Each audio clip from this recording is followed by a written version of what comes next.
Ferdinand Endralin Marcos is the sixth President of the Republic of the Philippines, placed the Philippines under the divine guidance of martial law, and assumed near dictatorial powers as chief executive and self-proclaimed architect of a new society. President Marcos has offered the threat of communist subversion and insurrection, and the need for the national discipline and reform as explanations and justifications for his dramatic proclamation of martial law in September 21, 1972.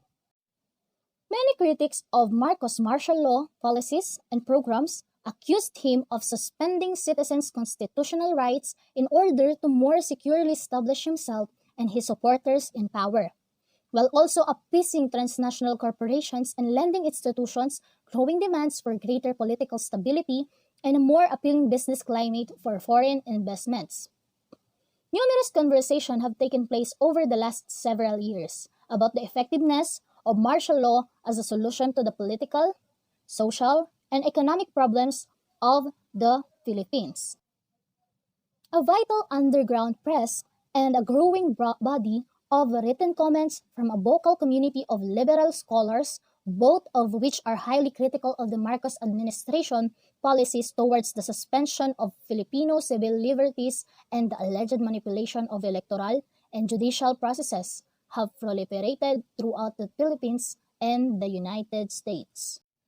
On the other hand, an equally vigorous number of publications in support of President Marcos' martial law policies have risen to counter the charges of the radical critics by presenting a positive view of the Philippines, featuring glistening streets with planted geraniums and bougainvillea along the sidewalks, and Filipinos who are now disciplined voluntarily cross streets between white lines.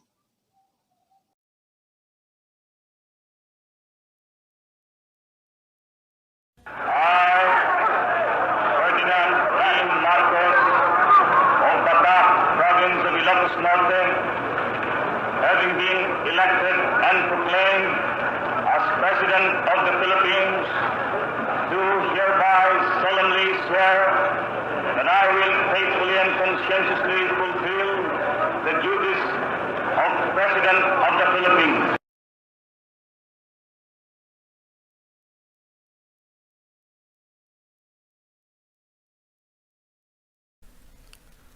Marcos defeated Macapagal and was sworn in as the sixth President of the Republic on December 30, 1965. In his first State of the Nation address, President Marcos revealed his plans for economic development and good government. President Marcos wanted the immediate construction of roads and bridges. He also urged the revitalization of the judiciary, the national defense posture, and the fight against smuggling, criminality, graft, and corruption in the government.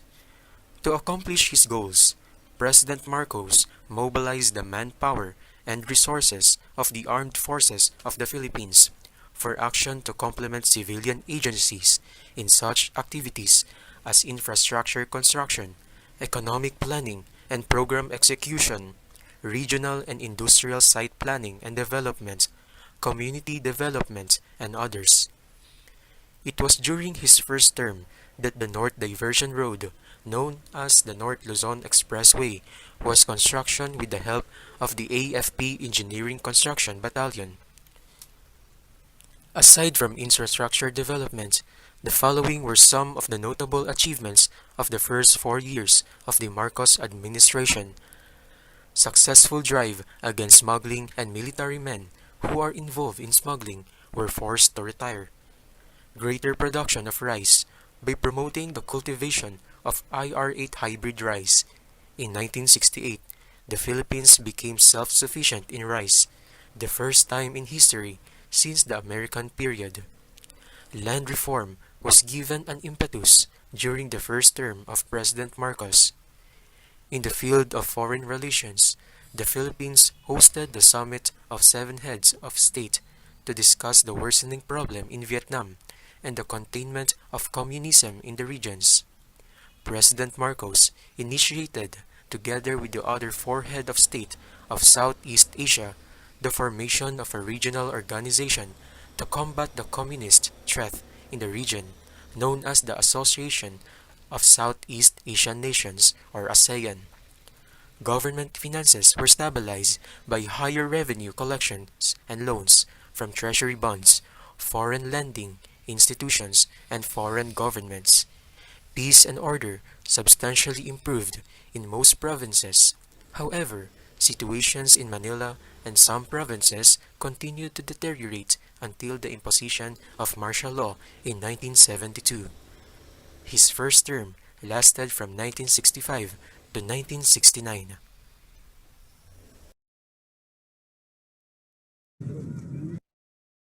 Ferdinand E. Marcos ay taimtim na sumusumpa. Natutuparin ko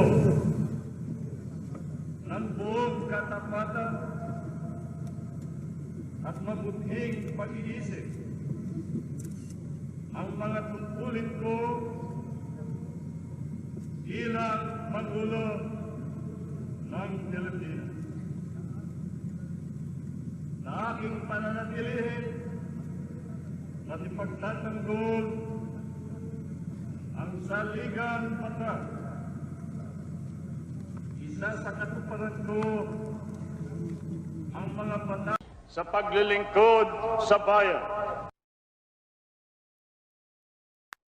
Kasi nawaan ko na may kapal. Former President Ferdinand Marcos pursued a $50 million spending spree on his infrastructure projects, mainly to impress the Filipinos, and he succeeded in his mission. The Filipinos voted him for the second time. Ferdinand Marcos' second term was marked by increasing civil strife and violence by the leftist insurgents. In 1972, following a series of bombings in Manila, he warned of an imminent communist takeover and declared martial law. In 1973, he assumed dictatorship powers under a new constitution. Ferdinand Marcos used the military to suppress subversive elements, but also arrested and jailed his mainstream political opponents. His anti-communist activities won him enthusiastic support from the U.S. government, but his regime was marked by misuse of foreign aid, repression, and political murders. The former president's second term lasted from 1969 to 1972.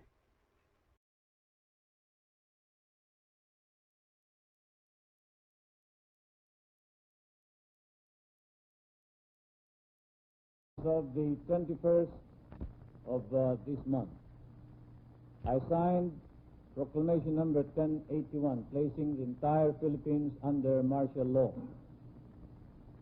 This proclamation was to be implemented upon my clearance, and clearance was granted at 9 o'clock in the evening of the 22nd, last night.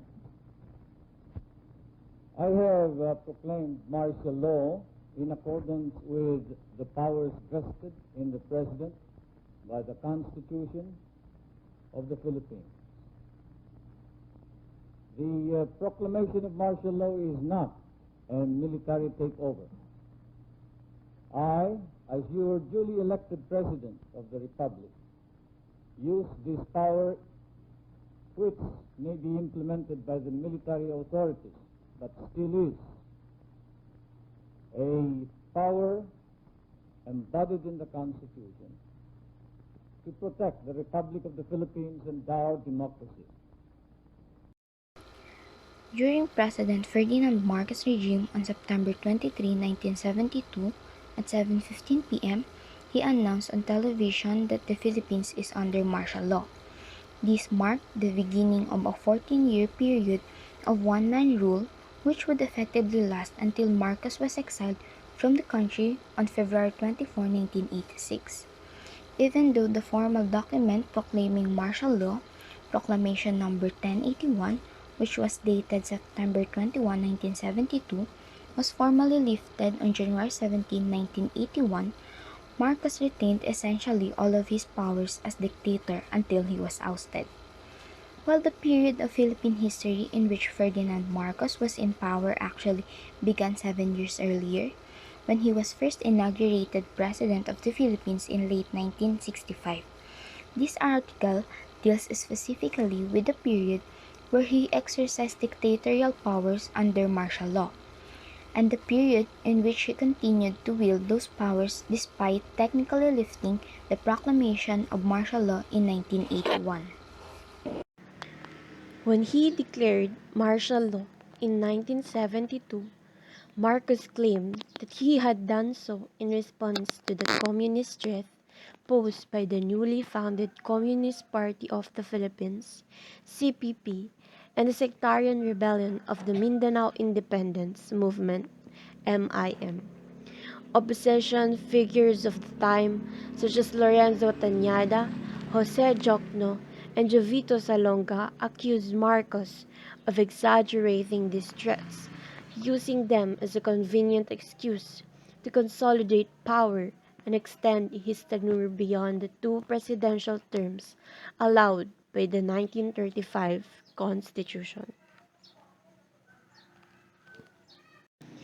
After Marcos was ousted, government investigators discovered the declaration of martial law had also allowed Marcoses to hide secret stashes of unexplained wealth, which various courts later determined to be of criminal origin.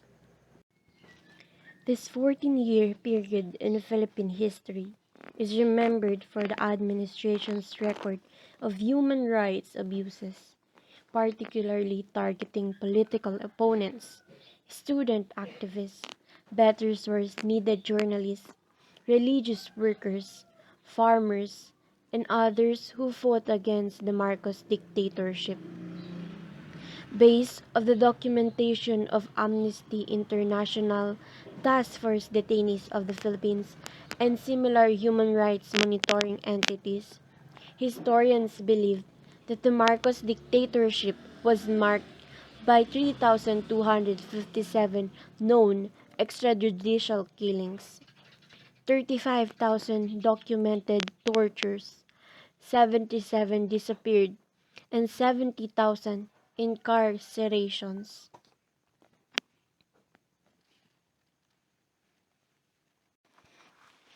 Under martial law, the regime was able to reduce violent urban crime, collect unregistered firearms, and suppress communist insurgency in some areas.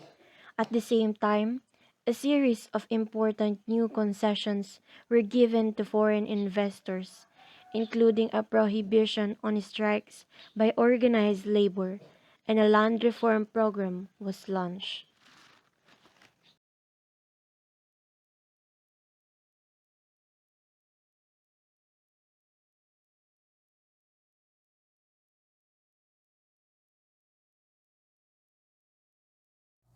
In 2015, the sinking in poverty arose when the dictatorship was raised as an issue in the coming 2016 elections. Bongbong said there was nothing to apologize for because his father was not a liability but an asset. But the Martial Law Museum said poverty worsened. Over the course of the dictatorship, emphasizing that 6 out of 10 families were poor by the time the Marcos regime ended, an increase from the 4 out of 10 families before Marcos took office in 1965.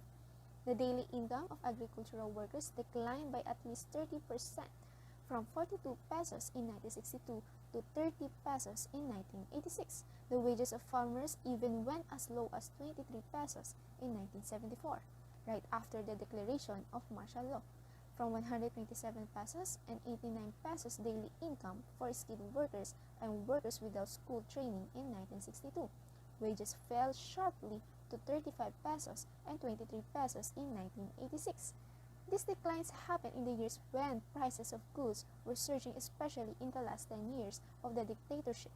We can see the prices of the basic commodities tripled, such that what cost 100 pesos in 1976 now costs more than 300 pesos, even nearing 400 pesos in 1986, said by the Martial Law Museum. The World Bank and United Nations Office on Drugs and Crime said Marcos, having the longest reign as dictator, stole between $5 billion and $10 billion from the country's coffers. The corruption was so outrageous that it earned the distinction of being the greatest robbery of a government from the Guinness World Records on December 21, 1990. The Swiss Federal Supreme Court decided that the dictator and his family hid $356 million in Swiss banks. The Philippine Supreme Court in 2003 allowed the forfeiture of the finances in favor of the government of the Philippines. In 2018, the Anti-Graft Court Sandigan Bayan convicted the dictator's widow of 7 counts of graft related to private foundations established in Switzerland while she was a government official from 1978 to 1984. She was sentenced to imprisonment of 6 years and 1 month to 11 years for each count, but she has served none after posting bail worth 300,000 pesos. The Presidential Commission on Good Government, an office created by the late former President Corazon Aquino to go after the ill-gotten wealth of the Marcoses and their cronies, said in 2018 that 171 billion pesos has already been recovered.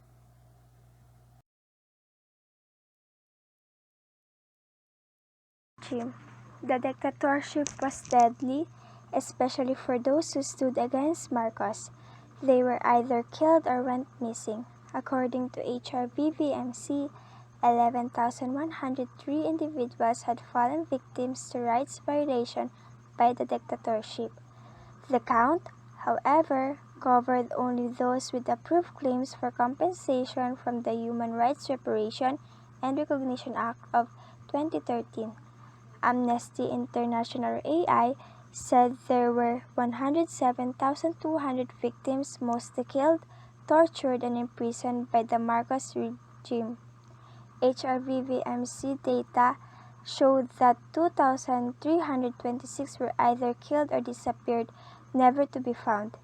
AI said at least 3,200 innocent people were killed. The families of victims of involuntary disappearance said that from 1971 to 1983, at least 876 people went missing and are now considered as desaparecidos or the disappeared. HRVVMC said there were 699 and 1,417 approved claims for those victims of illegal detention during the Marcos dictatorship, but AI counted at least 70,000 people who were wrongly imprisoned by the Marcos regime. Tyranny. HRVVMC listed 2,104 approved claims for torture, rape and forcible abduction, 238, mutilation, sexual abuse involving children and minors, 217, psychological, mental, and emotional harm other than insanity acts of lasciviousness, 1,467, and cruel, inhuman, and degrading treatment, 182. But AI, a recipient of the Nobel Peace Prize in 1977, said there were 34,000 individuals tortured by the dictatorship. In torture, human rights violations during the Marcos regime, historian Michael Carleston Chua listed the several kinds of torture experienced by victims of martial law. Electric shock. Oftenly used, this involves electric wires attached to fingers and the genitalia of the victim. Sometimes, the wire were attached to the arms and the head. Second, San Juanico Bridge. Between two beds, the victim lies, and if his or her body falls or sags, the victim will be beaten. Third, throat serum. done at the V. Luna General Hospital, it prompts the victim to talk drunkenly. Fourth, Russian roulette. The victim is forced to aim a revolver with a bullet at his or her own head and then pull the trigger. Fifth, beating. A group of soldiers would beat with fists, kicks, and karate blows manacled victims. Sixth, pistol whipping. A victim is beaten with rifle butts. Seventh, water cure. Huge amount of water would be forced through into the victim's mouth and by beating would be forced out. 8. Strangulation. Constriction of the neck done by hand, electric wire, and steel bar. 9. Cigar and flat iron burns.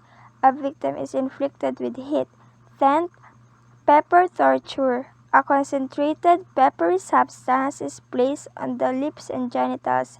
And lastly, animal treatment. Victims are manacled and caged like beasts.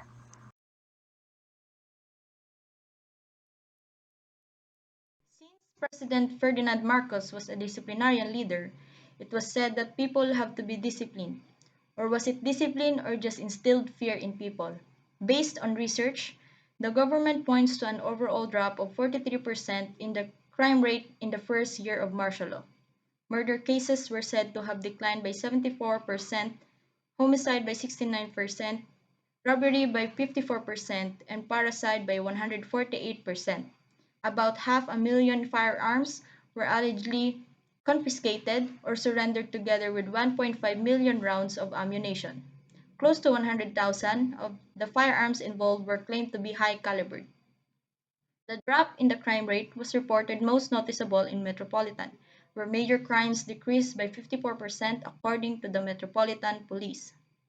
In the metropolitan area, homicide supposedly decreased by 70%, while murder declined by astounding 168%.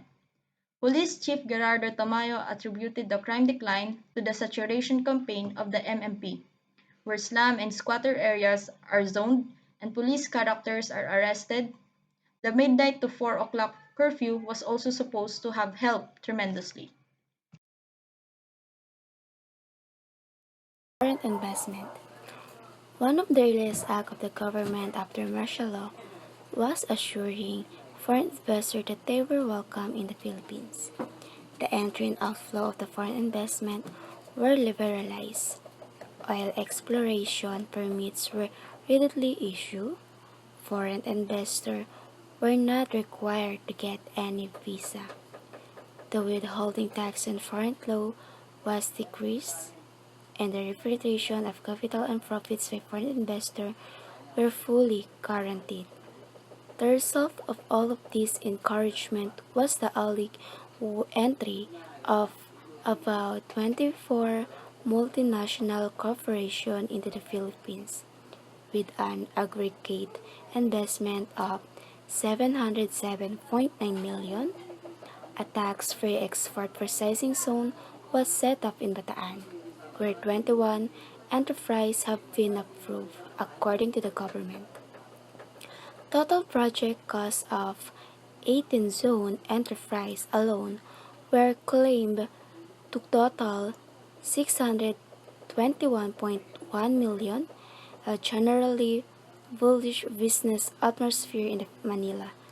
After martial law, it's seen in the stock market with allegedly risked a peak of 492 million in February 1974, 12 almost 10 times the average volume before the martial law.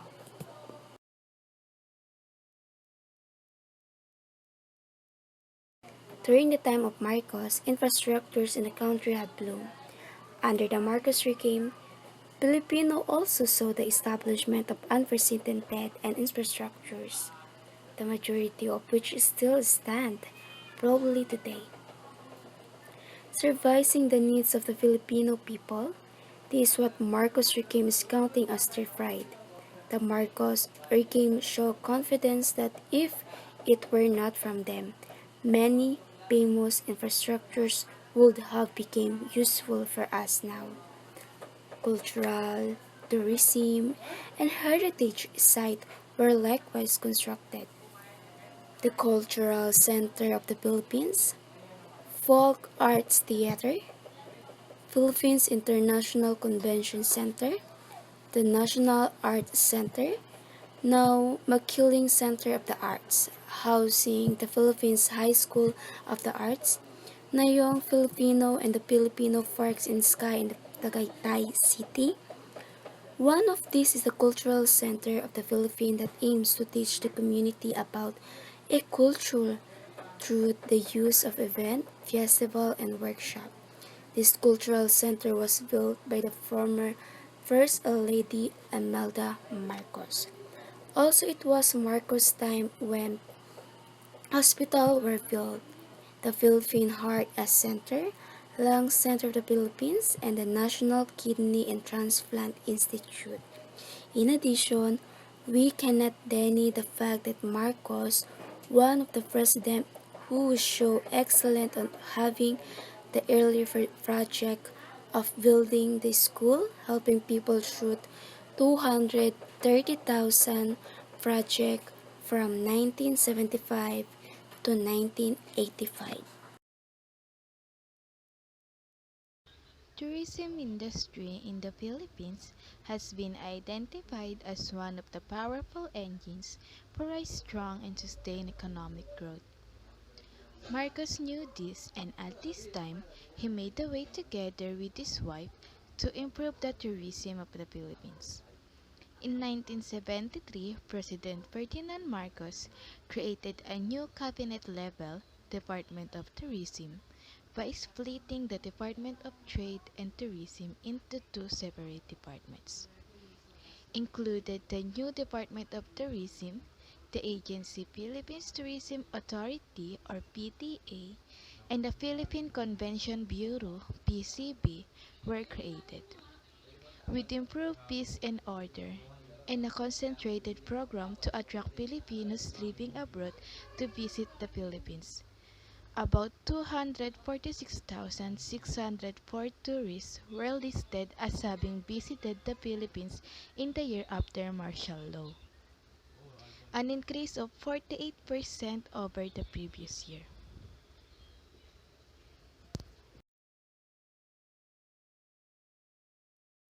Thermal power. On July 12, 1980, the country's President Ferdinand E. Marcos created the Light Rail Transit Authority or LRTA as a government agency. The chairman was then the First Lady and Governor of Metro Manila, Imelda Romualdez Marcos. This LRTA confined its activities to determining policies, to the regulation and fixing of fares, and to the planning of extension to the system. The project was called Metro Rail and was operated by a sister company of the former tramway company Meralco. In Luzon, major irrigation system and hydroelectric power plants were built. These were the Upper Pampanga River Project, Angat Multipurpose Power and Irrigation Project, and the Magat River Project. These projects brings up the role of Central Luzon and the Cagayan Valley in the Green Revolution of the 1970s. In addition, community irrigation systems were built in many other provinces where the agricultural activities thrive, especially across the nation and in the Big Islands.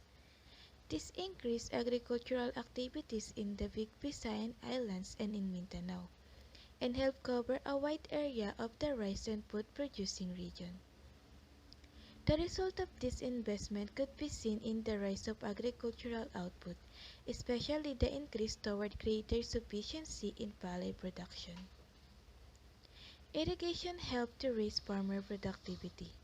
He improved the older network's national roads that connected provinces and rehabilitated them with the durable constructions. A lot of this project is the transportation bottleneck within provinces and across provinces, and improve intra-island travels within the Big Islands. The energy sector plays a key role in the country's economic activities. When energy prices go up, the cost of food, transportation, and other basic necessities follows it. To prevent skyrocketing oil and power rates that would eventually result in high prices of commodities bought about by the 1973 global oil crisis, the government sought to decrease dependence on imported oil by harnessing indigenous sources of energy. As a result, the Marcos regime completed 20 power plants.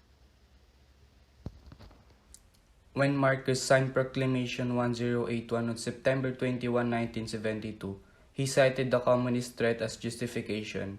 His diary, meanwhile, said the proclamation of martial law became a necessity, following the supposed ambush of then Defense Secretary Juan Ponce Enrile. There were subsequent reports that said the ambush was staged, with the official Gazette citing Enrile's admission in 1986 that it was fake to justify the imposition of martial law. There were also indications that the plan to declare martial law had long been in the works.